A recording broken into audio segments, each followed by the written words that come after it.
Samira. Na'am. Na zo ne in ɗauke ki in tai da ke birni can in saki makaranta. Ku rika zuwa tare da ƴar uwarki Zara'u. Ai kina so aiko? Baba ina so dai in ga ƴar uwata. Madalla. Sunana Dr. Bashir. Ka hita daga ido na yau. Daga yau ta daina tallar tsala. Allah ma albarka. Ya za a yi ɗan da ba kai ba ka haifa? Gaskiya da sake. Wallahi ka kiyaye ni. Rashin sani ne. Idan mace ta yi karatu za ta kula da kanta kuma da ɗiyan da za ta haifa. Kana nufin cewa da 'ya'yanmu da matanmu da can baya bisa kula da kansu? Karatun 'ya'ya mata. Na yi faɗakarwa bisa kan karatun ɗiya mata. Ban karatun ɗiya mace wanda muka sani kawai ta kasance a ɗakin mijinta. Roman ya bisa magana aure. Garin nan babu ke ga ki da gida gida ya riki kenan can abin da na samu yanzu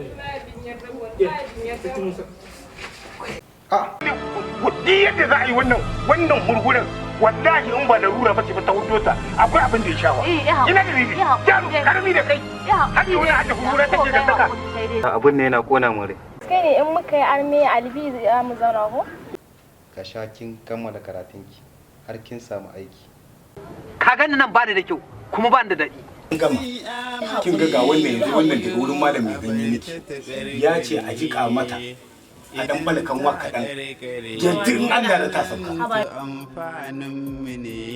Duk yadda za a yi na san dama akwai abin da kuke kukullawa.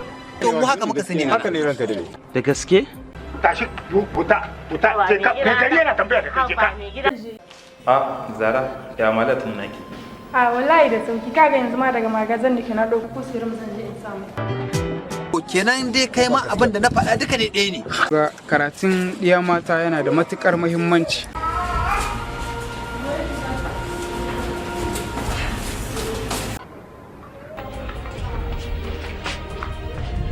Tikai wannan ne ma a maida ni shashasha a cikin gida. Na sake ganin ka a kai ko a kewayen garin nan na ganka ba wai a cikin garin nan ba.